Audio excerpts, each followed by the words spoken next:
얼마 전에 인터넷을 떠들썩하게 하는 하나의 영상이 있었습니다. 고속버스 좌석을 놓고 앞에 사람과 뒤에 사람이 싸우는 장면이 찍힌 그런 영상이었습니다. 앞에는 20대의 여성이었고요. 뒤에는 50세가 넘은 그런 또 다른 사람이었습니다. 앞에 있는 사람이 등받이를 최대한 뒤로 젖혀서 뒤에 있는 사람이 거의 가슴까지 온 상태였습니다. 뒤에 있는 사람이 조금 올려달라는 부탁을 했지만 20대 여성은 절대로 들어주지 않았습니다. 끝내 듣다 못해 운전사가 와서 올려달라고 부탁을 드렸지만 그래도 그녀는 거부했습니다. 참다 못해 옆에 있던 할머니가 바로 이야기를 했지만 오히려 그 할머니에게 반말과 욕설을 섞어가면서 내가 왜 그렇게 해야 되냐고, 이거는 나의 권리라고 주장하면서 그렇게 했습니다. 20대 민폐녀라는 이름으로 뜬 이 동영상의 모습이었습니다.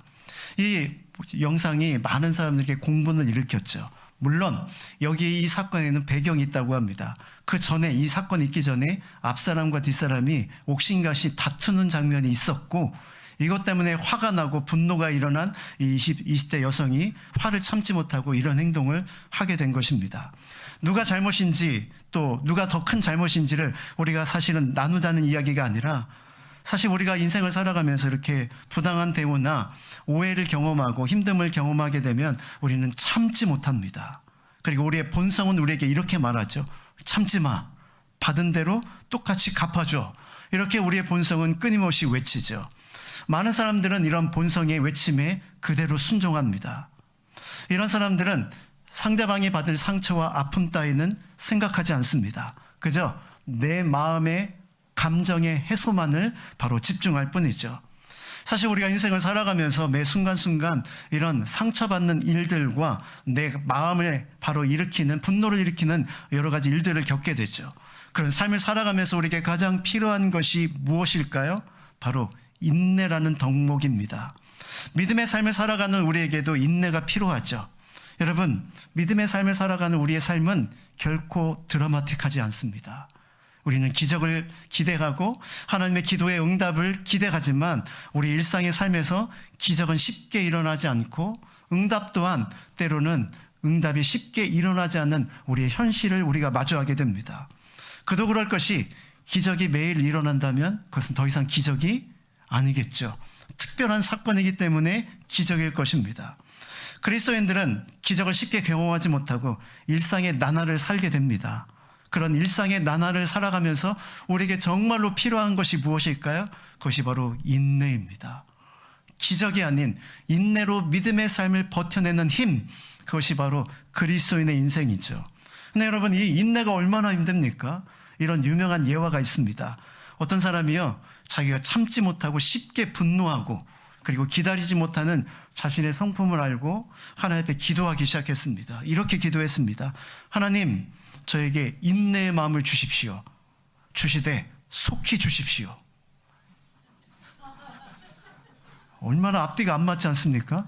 인내는 사실은 견디는 건데 그 마음을 내게 속히 주셔서 내가 그냥 자동적으로 인내하는 삶이 되게 해달라는 이 기도가 얼마나 허망한 기도입니까? 여러분 어떠십니까? 잘 인내하시는 편입니까? 사실 제가 좀 느긋해 보여도 저도 참 이 기다림이 참 힘들다라는 경험을 많이 하게 됩니다. 요즘에 맛집을 찾아다니는 분들이 굉장히 많죠. 그래서 웨이팅이 1시간, 2시간도 그 맛있는 음식을 위해서 기다리는 사람들이 있습니다. 저는 절대 못합니다. 만약 아무리 맛있어도 그곳에서 20분 이상을 기다려야 된다 그러면 저는 다른 집을 갑니다. 차라리 다른 집 가서 먹는 것이 낫지 20분을, 30분을 기다리는 것이 저에게 용납이 되지 않기 때문이죠. 또 한 번 이렇게 차를 끌고 가다 보면 앞에서 천천히 가는 차가 있잖아요. 마음은 급한데 앞에서 천천히 가면 자꾸만 저도 모르게 분노가 일어납니다. 그래서 이리저리 피해서 싹 앞으로 이제 추월하다가 옆을 딱 보는데 그 앞에 있는 분이 머리가 희끗희끗한 할아버지가 이렇게 운전을 하고 계시면 아유, 참 제 자신이 얼마나 초라해 보이는지 모릅니다. 잘 참지 못하고 쉽게 분노하는 제 자신의 인내의 한계를 쉽게 드러내는 부끄러운 제 자신을 보게 되는 것이죠.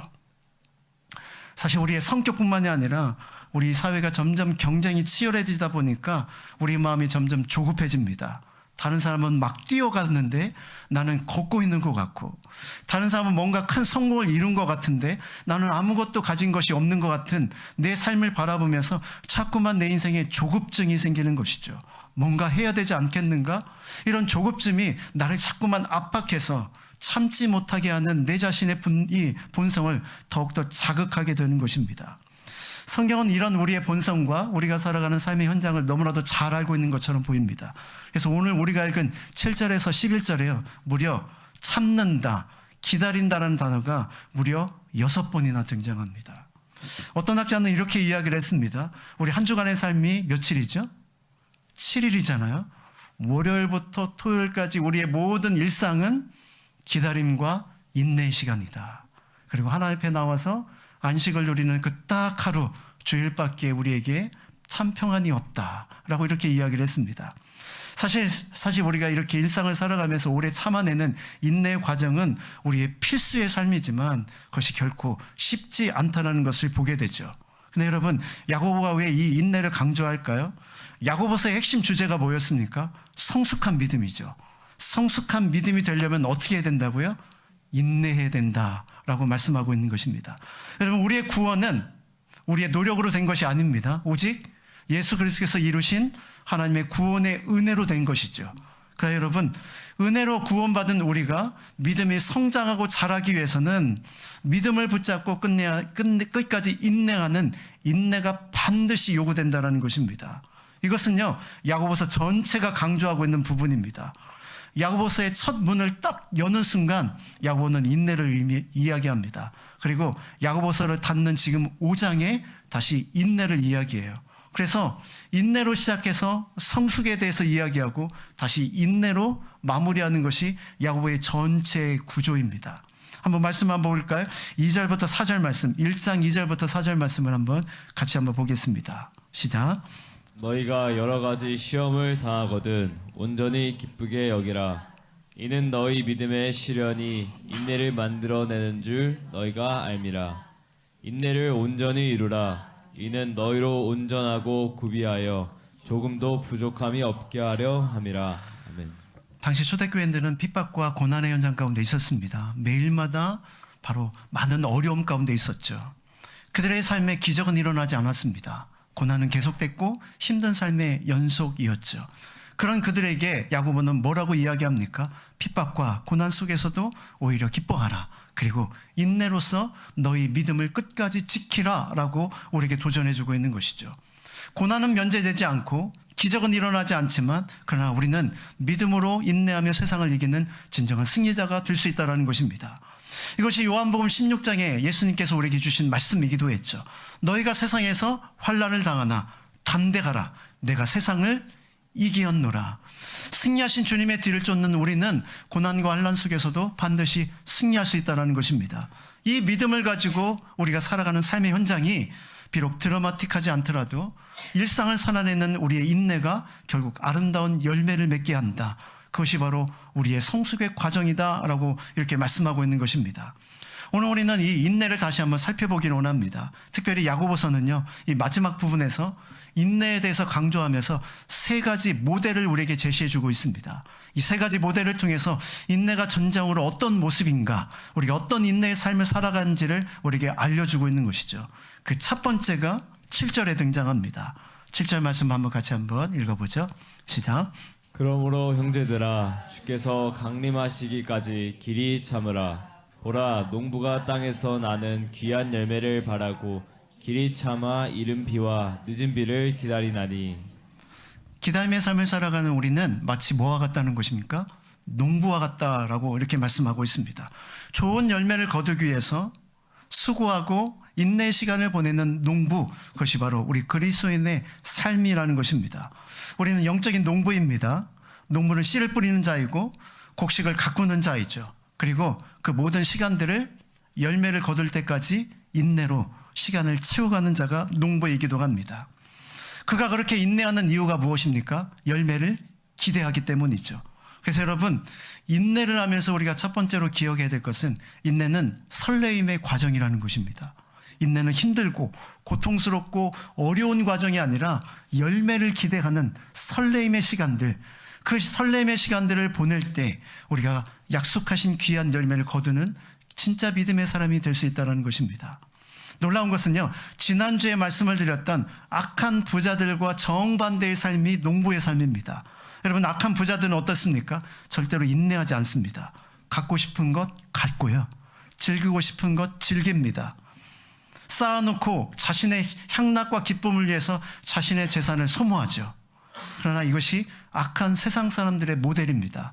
우리 그리스도인들은 그런 삶이 아니라 장래에 주실 열매를 바라보며 오늘을 때로는 포기할 것을 포기하고 내려놓을 것을 내려놓으며 인내하는 삶이 우리 그리스도인의 삶이다라고 말씀해주고 있는 것이죠. 사도 바울은 농부에 대해서 또한 이렇게 이야기한 적도 있습니다. 갈라디아서 6장 8절 9절에 보니까요, 우리의 농부의 삶을 이렇게 말씀하고 있어요. 같이 한번 읽어볼까요? 시작. 자기의 육체를 위하여 심는 자는 육체로부터 썩어질 것을 거두고 성령을 위하여 심는 자는 성령으로부터 영생을 거두리라. 우리가 선을 행하되 낙심하지 말지니 포기하지 아니하면 때가 이름에 거두리라. 여러분, 우리는 무슨 자라고요? 씨 뿌리는 자라고 했습니다.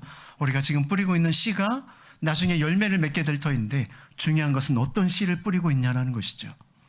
육체를 따라 썩어질 육체의 씨앗을 뿜는 사람이 있는 반면에 어떤 사람은 성령을 위하여 심는 영생을 거두는 믿음의 사람들이 있다는 것이죠. 우리가 살아가는 이 삶이 농부의 삶과 같이 열심히 씨를 뿌리고 그리고 그것을 바라보는 믿음의 삶을 살아가게 되는 것입니다. 우리의 삶에도 대부분 많은 시간들이 기다림의 연속입니다. 사실 무언가 성취하고 이루는 시간은 아주 짧습니다. 그 감격과 기쁨은 아주 짧은 시간입니다. 대부분 99%가 기다림의 시간이죠. 근데 만약 그 기다림의 시간이 너무 더딜고 힘들다고 생각하며 고통 가운데 보낸다면 우리의 인생은 결코 행복한 인생이 되지 못할 것입니다. 사랑하는 자매 여러분, 기다림의 시간은 무슨 시간이라고요? 설레임의 시간. 그 약속의 때가 성취되는 그때를 바라보는, 그때가 이루어졌을 때 주어지는 기쁨과 감격을 설렘으로 바라보며 걸어가는 시간, 그 시간이 여러분의 기대의 시간, 기다리는 시간, 인내의 시간이 될 수 있기를 주님의 이름으로 축원합니다. 인내가 힘들지만 할만하다는 이유는 열매가 우리를 기다리고 있기 때문이죠. 근데 여러분, 이 열매를 맺는 과정 가운데서 우리만 인내하는 것이 아니라는 사실을 여러분 분명히 믿으셔야만 합니다. 왜 그러냐면 오늘 본문에 보니까 이 농부가 기다리는 것이 뭡니까? 열매만 기다리는 것이 아니라 뭐라고 되어 있어요? 늦은 비와 이른 비를 기다린다라고 본문은 되어 있습니다. 놀라운 것은 농부는 이 비를 기다립니다. 이것이 이해하기 위해서는 팔레스타인 지방의 기후를 좀 이해할 필요가 있는데요. 팔레스타인에 10월 하순부터 11월 상순까지 이른 비가 내립니다. 이때가 이른 비고요. 그 다음에 3월부터 4월까지 또 내리는 비가 있는데 이것이 늦은 비입니다. 1월부터 4월까지 긴 바로 건기를 견뎌야만 이 시간에 내리는 비가 내리고 그 비가 내려야만 곡식을 파종하고 그리고 열매가 익어 거두게 되는 것입니다. 여러분, 농부가 아무리 좋은 씨앗을 뿌리고요, 열심히 수고하고 땀을 흘려도 비가 내리지 않으면 소용이 없습니다. 여러분, 우리의 기다림 속에 하나님의 은혜가 함께하지 않으면 우리의 인내는 아무런 소용이 없다는 것입니다. 여러분, 우리의 기다림 속에서 사실은 우리에게 주시는 또 다른 하나님의 바로 채워주시는 또 다른 은혜가 있다는 것입니다. 그러기에 기다림은 고통과 어려움의 순간이 아니라 하나님께서 이 기다림 가운데 나에게 어떤 은혜를 주실까 또다시 기대하며 하나님을 바라보는 시간들이 바로 이 기다림의 시간이라는 것이죠. 하늘을 바라보고 하나님께서 채우실 것을 오늘도 바라보며 하나님께서 주실 늦은 비와 이른 비를 바라보며 오늘도 더디지만 그러나 때가 되면 반드시 내려주실 채워주실 은혜를 바라보며 나아가는 삶, 그 삶이 우리의 삶이라는 것이죠. 기다림의 시간이 설렘의 시간이라는 뜻은 하나님의 부어주시는 은혜와 그리고 농부의 땀과 수고가 결합된 시간이기 때문입니다.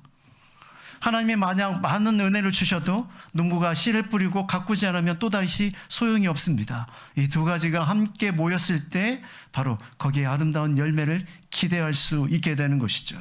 사랑하는 자매 여러분, 열심히 씨를 뿌리지만 아직 열매가 거두어지지 않습니까? 그렇다고 여러분 포기하지 마시길 바랍니다. 때가 되면 반드시 하나님께서 늦은 비와 이른 비를 주실 것입니다. 그리고 그것에 반드시 열매를 맺게 하실 것입니다. 지금 요즘에 이제 고3들이 이제 시험을 치르고 학교에 입시의 결과를 기다리는 그런 시간들입니다. 저희 교회에서도 감사하게 우리 많은 친구들이 대부분 또 합격 통지서를 받고 기쁨의 시간들을 보내고 있습니다. 사실 그들이 뿌려왔던 수많은 시간들의 씨앗들이 있었죠. 그리고 그들은 그런 기쁨의 열매를 거두게 될 것입니다. 사실 이때야 되어서 비로소 내가 살아왔던 모든 것에 무엇을 뿌렸고 어떤 삶을 살았는지가 보이기 시작합니다. 이 보이는 잠깐의 시간을 위해서 뿌려왔던 수많은 기다림과 뿌리는 시간들이 그들의 삶 가운데 있었다라는 것을 우리는 기억할 필요가 있습니다. 그래서 여러분, 혹시 여러분 가정에 그런 수험생들이 있다면 어떤 결과를 받아들였던지 그들의 수고와 걸어왔던 기다림의 시간, 인내의 시간을 인정해 주시고 격려해 주시길 바랍니다. 수고했다. 잘 참아주었다. 이 한마디가 그들에게 큰 위로가 되지 않을까요? 여러분, 오늘 본문에서도 우리에게 주시는 메시지가 바로 그것이죠. 우리가 이런 하나님의 은혜를 바라보며 기다려야 되는데 기다리는 자에게 주어질 태도가 있다는 것입니다. 그것이 9절 말씀인데, 8절 말씀인데 8절 말씀을 같이 한번 보도록 하겠습니다. 8절 시작. 너희도 길이 참고 마음을 굳건하게 하라. 주의 강림이 가까우니라. 참는 자, 인내하는 자에게 주시는 것은 길이 참음이다 라고 이렇게 말합니다. 굳은 마음이다 라고 이렇게 말하기도 하죠. 여기서 기다린다는 이 뜻은요, 수동적으로 그냥 아무것도 하지 않고 기다린다는 의미가 아닙니다. 농부가 바로 열매를 거두기 위해서는 수동적으로 기다리지 않죠. 씨를 뿌리고 수고하는 땀과 수고가 있듯이 농부의 기다림은 열매를 기다리며 나아가서 활동하는 시간들, 그것이 농부가 해야 될 기다림의 순간이라는 것입니다. 그리고 바로 그 순간에 그 사람의 마음을 흔드는 수많은 환경 속에서도 굳건히 자신의 삶을 버텨내는 힘, 그것을 우리가 가져야 한다는 것이죠. 야고보는 이 농부의 기다림을요, 그 다음에 뭐하고 연결시키고 있습니까? 주의 강림이 가깝다라는 주의 강림과 연결하고 있습니다. 단지 우리 삶에 맺혀질 어떤 성공의 드라마틱한 드라마를 이야기하는 것이 아니라 주님이 다시 오신다, 이 주님의 재림과 연결시켜 놓고 있다는 것입니다. 재림만 이야기하면 우리는 하도 이단이 이 잘못된 씨앗을 뿌려놔가지고 이 잘못된 종말론을 바로 우리가 생각하기 쉽습니다. 그러나 여러분, 이 재림은 성경에서 기록한 우리에 대한 마지막 약속이기도 하죠. 근데 여러분, 이 재림을 기다리는 우리들에게 주어진 삶의 바람직한 태도가 무엇입니까? 이단과 사이비 종말론에 빠진 그들처럼 삶을 다 포기하고 산이나 어디에 가서 하늘만 바라보고 오십시오라고 말하는 것이 재림을 기다리는 바른 태도가 아니죠.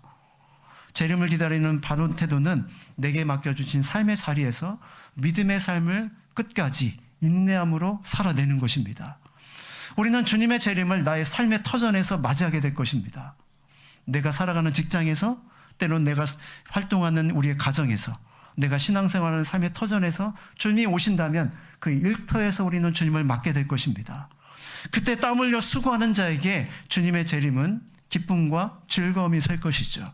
사랑하는 자매 여러분, 우리가 살아가는 이 삶의 자리에서 주님이 다시 오심을 기억하며 그날을 바라보며 내가 흘려야 될 땀의 대가를 지불하고 끝까지 견디며 바로 수고하는 참된 믿음의 인내자들, 농부의 마음을 가진 자들이 될 수 있기를 주님의 이름으로 축원합니다.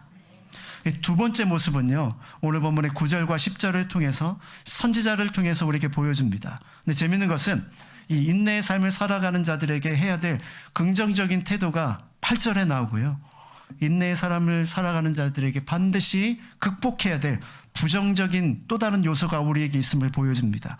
그것이 9절 말씀인데 9절 말씀을 한번 같이 해볼까요? 같이 읽습니다. 시작.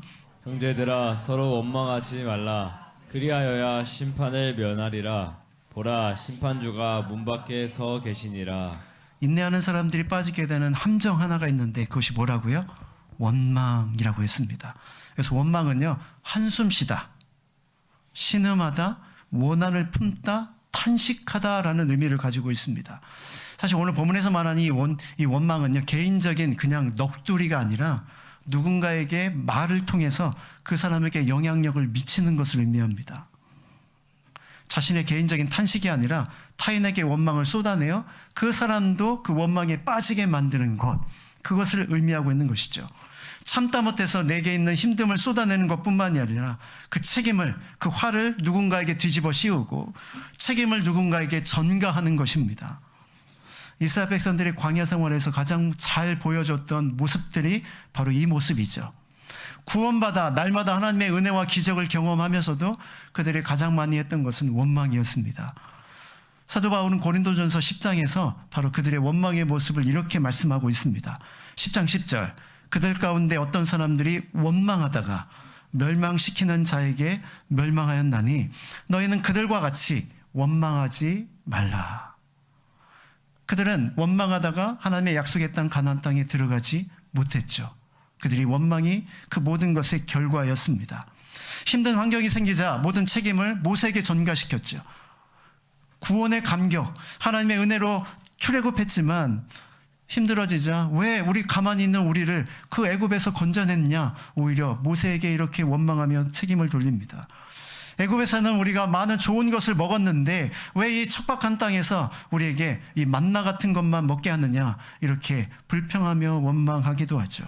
여러분, 하나님이 주신 은혜는 다 까먹고 척박한 그 환경에 대한 불평만 늘어놓고, 이것이 한 사람이 그 불평을 했을 때 옆에 사람 또다시 전염시켜서 그 모두가 원망하게 되는 꼴을 만들어냈다는 것입니다. 사랑하는 교회 자매 여러분, 우리가 열매를 거두기까지 힘든 순간들을 우리가 버텨내야만 합니다. 그런데 버티다 보면 내 마음 가운데 한계를 드러내고 무엇을 하게 됩니까? 원망을 쏟아낼 때가 있다는 것입니다. 여러분, 그때가 내 인생 가운데 가장 위기의 순간이라는 사실을 여러분 기억하시길 바랍니다. 믿음의 삶을 살다가 원망에 빠질 때, 원망이라는 함정에 한번 빠지기 시작하면 나만 빠지는 것이 아니라 그 늪은 나의 손을 잡고 있는 누군가를 또 끌어들여서 또 다른 원망의 삶을 낳게 되는 것이죠. 사랑하는 자매 여러분, 세상을 살아가는 삶의 현장은 결코 만만치 않습니다. 그래서 누구나 다 원망을 품고 살아가죠. 그런데 내 입에서 원망이 터져나온 순간 그렇게 속으로 묻어놨던 또 다른 사람의 원망이 더해져 우리를 다 그 원망의 늪에 빠지게 한다는 사실을 기억하십시오. 나는 원망의 입술을 닫고 오히려 원망하는 자들을 품어줄 수 있는 그런 넉넉한 인생을 우리가 살아가야 하는 것이죠. 야고보는 인내의 삶을 살아가는 우리에게 뭐 하지 말라? 원망하지 말라. 우리에게 도전해주고 있습니다. 지금 요즘에 나의 삶을 바라보면서 내 안에 품은 이 원망이 움뚱움뚱거리며 내 입술에 입을 열려고 하는 그때마다 여러분, 내 입을 단단히 닫고 그 모든 원망이 있다면 사람이 아닌 하나님께 내려놓을 수 있는 저와 여러분의 삶이 될 수 있기를 주님의 이름으로 축원합니다. 자, 그렇다면 이런 원망할 수밖에 없는 상황 속에서 인내의 삶을 살았던 사람은 누구일까요? 오늘 10절에서는 그 정반대에 우리에게 모델이 되는 한 모델을 우리에게 제시해주고 있습니다. 10절 말씀 같이 읽죠. 시작. 형제들아, 주의 이름으로 말한 선지자들을 고난과 오래 참음의 본으로 삼으라. 여러분, 고난 속에서도 오래 참았던, 원망하지 않았던 사람들이 누구라고요? 선지자다라고 이렇게 말하고 있습니다. 여기서 말하는 선지자가 누구일까요? 구약에 나타난 수많은 선지자들이 있죠. 엘리야, 엘리사, 예레미야, 이사야, 아모스, 다니엘과 같은 수많은 선지자들이 있습니다. 여러분, 그들은 어떤 삶을 살았나요? 엘리야는 아합 왕에게 바른 말을 하다가 고난을 받게 되고 이세벨이 죽이겠다는 살인의 위협까지 받았습니다. 예레미야는요, 주의 말씀을 전하다가 반역자로 그렇게 잡혀서 감옥에 들어가고 나중에는 우물에 던져져서 죽을 수밖에 없는 위기에 직면하기도 했습니다. 다른 대부분의 선지자들은 하나님께 주신 말씀을 담대히 선포했지만 돌아오는 것은 조롱, 거부, 핍박, 죽음의 위협들이었습니다. 그러나 여러분, 그럼에도 불구하고 그들은 어떻게 했다고요? 인내함으로 그 사명을 감당했다는 것입니다. 여러분, 그들의 삶은 드라마틱하지 않았습니다. 물론 기적을 행했던 엘리야나 엘리사 같은 선지자들도 있었지만 대부분의 선지자들은 기적이 없는 그냥 평범한 삶에서 하나님의 말씀을 증거하는 삶을 살았습니다. 그래서 그들은 고난과 어려움을 바로 날마다 경험할 수밖에 없었습니다.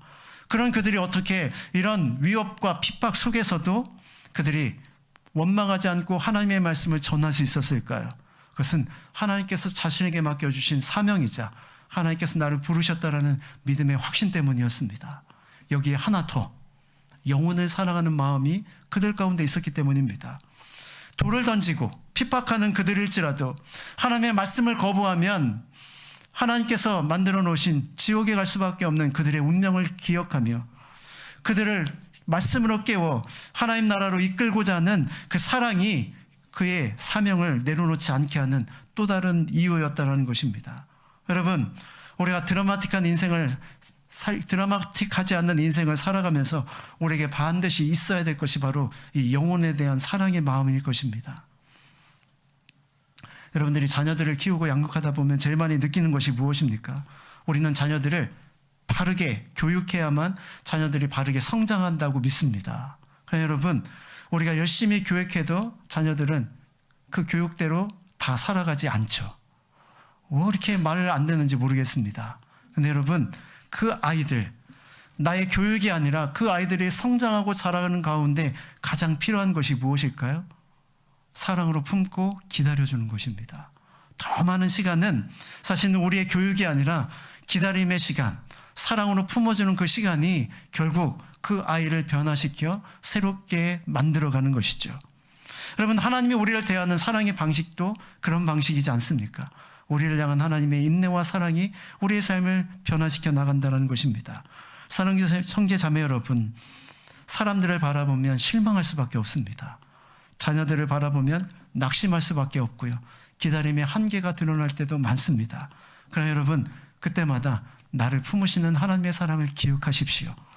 나를 여전히 사랑하시는 하나님의 사랑이 나를 변화시키고 바꿔 놓았듯이 나도 그 사랑으로 누군가를 바라보면 사람들을 향한 원망과 실족이 아니라 그 사람을 품을 수 있는 이 선지자의 마음, 이 선지자의 마음이 우리 안에 생겨 그 사명을 끝까지 감당하게 되는 것이죠. 그리고 오늘 본문에 보니까 재미있는 것은 그 선지자의 삶을 이야기하면서 바로 그 선지자의 말을 듣지 않는 그들을 향해서 심판주가 문 밖에 서 계시다라고 이렇게 경고해주고 있습니다. 임박한 심판이 그들을 기다리고 있다는 것이죠. 임박한 심판의 날, 그날은 하나님의 말씀을 거부하는 자에게는 심판이, 하나님의 뜻을 따라 살아갔던 선지자에게는 말씀에 순종한 그들의 영광이 나타나는 시간들이죠. 예수님께서 마태복음 5장 10절부터 12절에 바로 이런 삶을 살아가는 자들에게 주어지는 하나님의 영광에 대해서 우리에게 소개해 주신 적이 있습니다. 말씀도 한번 같이 한번 읽어볼까요? 시작. 그를 위하여 박해를 받는 자는 복이 있나니 천국이 그들의 것임이라.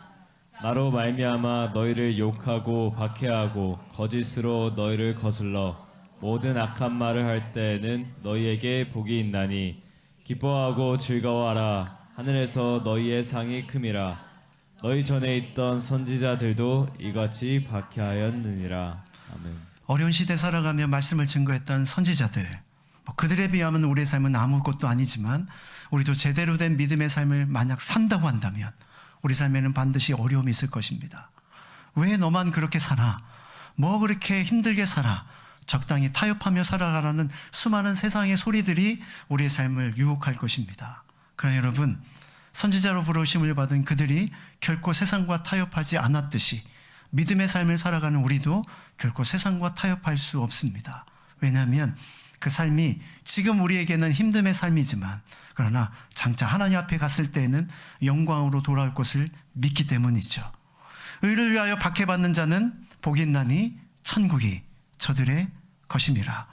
천국의 주인공들이 저와 여러분이 될 수 있기를 주님의 이름으로 축원합니다. 마지막 세 번째로요, 인내에 대해서 우리에게 가르쳐주는 또 다른 모델이 하나 있습니다. 그것이 바로 욥이라는 사람을 통해서입니다. 마지막 11절 말씀도 같이 한번 보겠습니다. 시작. 보라, 인내하는 자를 우리가 복되다 하나니 너희가 욥의 인내를 들었고 주께서 주신 결말을 보았거니와 주는 가장 자비하시고 긍휼히 여기시는 이시니라. 아멘.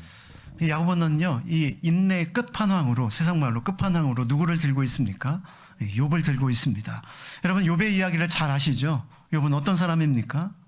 정말 당대의 의인이자 큰 부자였죠. 근데 하루아침에 그 인생 가운데 고난이 찾아옵니다. 그 많던 재산들은 다 사라지고 자녀들은 죽습니다. 자신의 몸에는 병이 생기고 그렇게 신실했던 아내는 그 욥을 저주하고 집을 떠나죠. 여러분, 이 욥에게 닥친 이 시련과 아픔, 이 고통을 욥은 어떻게 받아들입니까? 그리고 그 고통 속에서 욥은 뭐라고 부르짖죠? 우리는 욥의 멋진 고백을 듣게 되죠. 주신 자도 여호와시고 가져가신 자도 여호와시니 오직 하나님만 영광 받으십시오. 이 욥의 고백을 보면 정말로 흔들림 없는 오늘 지금까지 이야기한 인내의 가장 확실한 증거가 욥의 모습을 통해서 우리에게 등장하는 것을 보게 됩니다. 그러나 과연 욥의 이야기가 2장에서 끝나나요? 욥의 이야기는 40장까지 쭉 이어집니다. 욥은 사실은 우리가 이해할 수 없는 고난의 현장 속에서 몸부림쳤던 우리의 또 다른 모습이 바로 욥의 모습이죠. 기독교에 대한 잘못된 미신이 하나 있습니다. 예수 믿기만 하면 다 잘 된다는 미신입니다. 성경 어디에도 예수 믿으면 다 잘 된다는 말이 없습니다. 오히려 방금 전에 말씀드린 대로 의인은 핍박과 고난이 있다라고 말씀하고 있죠. 사실 욥이 가장 힘들었던 게 뭘까요? 물론 재산도 잃고 자녀도 잃고 아내도 떠나고 자신의 몸에 질병이 생긴 것도 힘들지만 찾아온 친구들의 말이었습니다. 네가 지금 이렇게 어려움을 당하고 있는 것은 뭐 때문이다? 너의 죄 때문이다 라는 그런 말이었습니다. 이 세 친구는요, 기독교에 대한 잘못된 미신으로 가득 차 있었습니다. 모든 아픔은 죄 때문이고 부함은 하나님의 축복이다는 이 단순한 논리 속에 그들이 갇혀 있었던 것이죠. 욥은요, 그들의 심각한 질문을 받아들었습니다. 이 삶이, 지금 이 고난이 누구 때문인가? 하나님은 과연 나를 버리신 것인가? 하나님은 과연 나를 사랑하시는가? 이유 없는 고난 앞에 그는 절규하며 부르짖을 수밖에 없었습니다.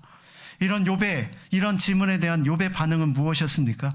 처음에는 멋진 믿음의 고백을 아까 했던 것처럼 하게 되죠. 그러니까 여러분, 욥이 정말로 믿음의 끝까지 인내했던 그런 사람이었을까요? 우리가 쭉 욥기를 가다 보면 욥의 평정심이 흔들리고 욥의 인내가 한계가 드러나는 장면을 곳곳에서 찾아볼 수 있습니다. 대표적인 모습이 욥기 7장 11절부터 16절의 말씀인데요. 이 말씀을 같이 욥의 심정이 되어서 함께 좀 살펴보기로 합니다. 같이 한번 읽어볼까요? 시작. 그런즉 내가 내 입을 금하지 아니하고 내 영혼의 아픔 때문에 말하며 내 마음의 괴로움 때문에 불평하리이다. 주께서 꿈으로 나를 놀라게 하시고 환상으로 나를 두렵게 하시나이다. 이러므로 내 마음이 뼈를 깎는 고통을 겪느니 차라리 숨이 막히는 것과 죽는 것을 택하리이다. 내가 생명을 싫어하고 영원히 살기를 원하지 아니하노니 나를 놓으소서. 내 날은 헛것이니이다. 욥은 친구들의 계속된 압박에 그는 뭐라고 합니까? 그 안에 있었던 인간적인 본능이 튀어나오면서 불평하기 시작합니다. 그리고 나중에는 나를 죽여달라는 그런 인간의 한계에 치닫게 되죠. 이렇게 욥도 불평도 했고요, 원망도 했고 자신의 인생의 한계를 드러냈습니다. 그런데 놀라운 것은 야고보서는 바로 이런 욥을 인내한 사람이라고 평가하고 있다는 것입니다. 여기서 우리는 진정한 인내의 모습을 발견하게 되죠.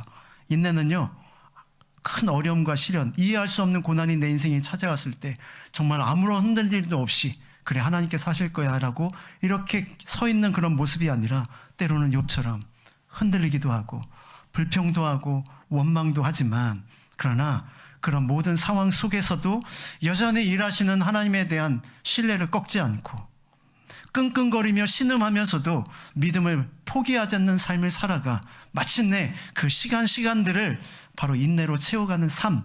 그래서 하나님께서 우리의 인생에 대해서, 욥의 인생에 대해서 확정해 줄 때까지 버티는 것, 그것이 욥이 우리를 통해서 보내주는 진정한 메시지라는 것입니다. 사랑하는 자매 여러분, 욥처럼 우리도 내 죄가 아닌 이해할 수 없는 고난과 풀리지 않는 어려움이 내 인생 가운데 찾아올 수 있습니다. 사람들은 묻습니다. 그게 누구 때문이냐라고 묻죠. 그러나 여러분, 이 모든 것 우리가 이유를 알지 못합니다. 그러나 그럼에도 불구하고 그 순간순간들을 바로 내 속에 있는 내 자아와 싸우고 믿음으로 버텨내는 그 모든 과정을 버텨낼 때 하나님께서는 여러분의 삶의 진정한 승리를 반드시 허락해 주실 것입니다. 우리는 욥의 결말을 잘 알지 않습니까? 그 고난의 과정을 통과한 욥에게 주어지는 축복이 무엇이었습니까? 욥은 모든 고난을 이겨내고 2배의 축복을 받죠. 무슨 축복을 받습니까? 재산이 2배로 늘어나고 잃었던 자녀들을 다시 받습니다. 여러분, 이것이 욥이 받은 축복의 전부일까요? 많은 사람들이 바로 욥기를 앞장과 뒷장만 읽다 보니까, 중간을 빼놓고 읽다 보니까 욥기를 이렇게 해석을 합니다. 고난을 잘 이겨내면 하나님이 2배로 축복을 주신다. 여러분, 그것은 욥기를 잘못 읽고 있는 것입니다. 욥이 받았던 진정한 축복이 무엇일까요? 하나님을 더 깊이 만나고, 의인도 고난을 받을 수 있고, 그 고난의 과정을 통과하면 하나님께서 그의 삶을 성장하여 성숙시켜서 하나님 앞에 인정받는 삶을 살게 한다는 것입니다. 2배로 받는 물질적인 축복, 자녀의 축복이 아니라 하나님을 더 가까이 인격적으로 만나고 하나님을 더 깊이 알고 하나님을 넓게 아는 축복이 그 고난을 통해서 그에게 주어진 최고의 축복이었죠. 욥의 인내, 욥의 삶, 욥을 통해서 우리에게 주시는 또 다른 메시지가 무엇일까요? 사실은 더 놀라운 메시지는 욥의 인내보다 하나님께서 욥을 기다리고 계시고 욥을 향해 인내하고 계시다라는 것입니다. 여러분, 욥이 불평할 때, 욥이 나의 목숨을 가져가 달라고 하나님 앞에 그렇게 분노하며 원망할 때 하나님께서는 침묵하시며 그들을 기다려 주셨습니다. 언제까지요? 그 믿음을 끝까지 포기하지 않고 그 약속의 때까지 하나님은 그를 기다려 주셨죠. 여러분, 기억하십시오. 나만 인내하는 것이 아닙니다. 하나님도 우리를 참고 계십니다. 우리를 위하여 기다리고 계시다는 것이죠. 이 하나님의 은혜가 우리에게 깨닫게 되는 순간, 내가 하는 은혜보다, 내가 하는 인내보다 하나님의 인내가 더 크다는 것을 깨닫는 순간, 내 인내가 얼마나 보잘것없는 것을 깨닫는 순간, 우리 인내가 결코 어려운 것만은 아니라는 사실을 깨닫게 됩니다. 여러분, 아까 기억하시죠? 하나님은 이른 비와 뭐를? 늦은 비를 주시는 분이십니다. 과정 속에서도 인내할 수 있도록 힘을 주시고, 그 결과까지 하나님께서는 바로 기다려주시는 분, 그분이 바로 우리의 하나님이시라는 것이죠. 욥은 어떻게 변화되었죠?